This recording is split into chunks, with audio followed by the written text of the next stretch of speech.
And now, the #1 show for vegetables on the radio, Gardening with Maurice. Okay, we are back in the garden. I'm Maurice, and we must answer nature's call. Going to the phones. Greetings, garden lover. What's your name? Hi, my name's Trish. Okay, is that short for Patricia? Yeah. Oh, then what I asked is what your name was, not the nickname your skinhead boot-wearing friends call you at the rallies. Maybe you should do less drugs and learn to try a bit harder. Next caller. Hi, my name is Colleen, and my husband has a topiary problem. Ooh, this sounds serious. Well, he started off small scale, just recreational usage, doing horses and cockerels, the odd unicorn, but it's kind of gotten out of control. How so? He just can't stop. I mean, people think it's all fun and games, but what happens when the party stops? What happens then? Okay, just hold the phone and get a grip, okay? At my house, when the party stops, we pay the gimp, get rid of the sailors, and 15 men start crying in unison. Well, that's your business. My husband's reached bottom. It's terrible. Giraffes, lions, elephants, rhinos, all of them carved out of hedges.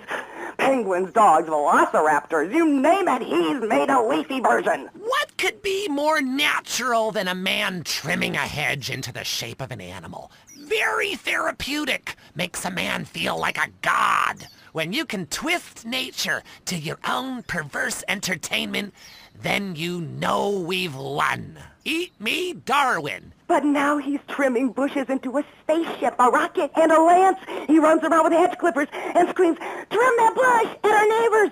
He even fashioned a shrub into a kangaroo with a pouch, and he sleeps inside it some nights. Oh, he's freaking out on Bush. He needs help. Please, you gotta help me. I hate hedges. Well, the Romans loved topiary, and look at their contributions to society. But as they say, if the grass is greener in the other fella's yard, then you bang his college son when the dad's out of town. Okay, next caller. Whoops, hold on a second, I'm blossoming. There we go, all done. My name's Henry. Are you blossoming? I guess I am. I've really come into my own in the past few months since I joined a cult and began tithing money in exchange for spiritual happiness and letting everyone take turns on my wife. Anyway, I have a lovely garden, mostly carnivorous plants. A Venus flytrap reminds me of my mother. She's in prison now. Anyway, it's so fascinating how it catches animals and eats them. I started with flies, and now mine can swallow a whole squirrel, or a small horse if I chop it in half first. Have you tried any experiments on human beings? Yeah, I've been working on that. Good man! Good man! See, the secret of nature is once something is at the height of beauty and potential, it is time for it to wither and die.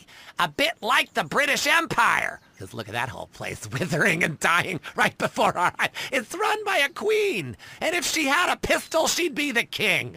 Luckily in this country, we don't know the meaning of the word hubris. But hell, I'm all over the place here. It's so easy to get out of control when you're doing something that comes natural. Line 2, you're on Gardening with Maurice. Yeah, my name is Terrence. Can I call you Telly Welly?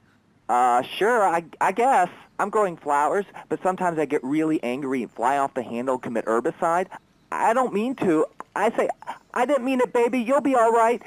Then I cry and wear a diaper for 2 days. A flower is nothing more than an educated weed. And like all weeds, all living things need to be extinguished. Like a life support machine or a cigarette, which I won't be able to smoke anymore if the fascists in the state government have anything to say about it with that damn Proposition 421. Tobacco is a plant, people.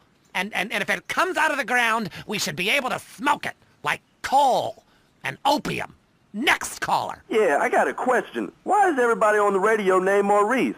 God, I pray to the great gardener in the sky that you've been fixed. I hope they snipped your nuts off, because spreading your seed could be a disaster. Do you have a question? A question? God, so many vegetables on this show. Tards. Yeah, that guy was talking about bugs and plants that eat them. I got a better solution. Put pesticide in the sprinklers. My kids love it. I mean, the ones that lived. Oh, lovely. You're a lovely human being, you fucking imbecile. You morons in this town are spreading like weeds, like little bastard dandelions. I wish I could just pop every one of your goddamn heads off. Hello, Line 8. You're on Gardening with Maurice. Yeah, I heard what you said about bonsai trees. And you know what? You can stick that green thumb right up your ass. Oh, yes! Another man who grows miniature plants so he can feel like a giant. A real man loves enormous trees that he can have his way with, chopping them down and using the wood to fashion rocking horses and suggestive whirligigs. Okay, we're running out of time. Literally. But again, like a seed sown in a hurricane or a mushroom spore from outer space, the garden goes on. I'm Maurice. Until next time, dig a hole and plant yourself. That was the show that generates more phone calls than any other on WCTR. Gardening with Maurice.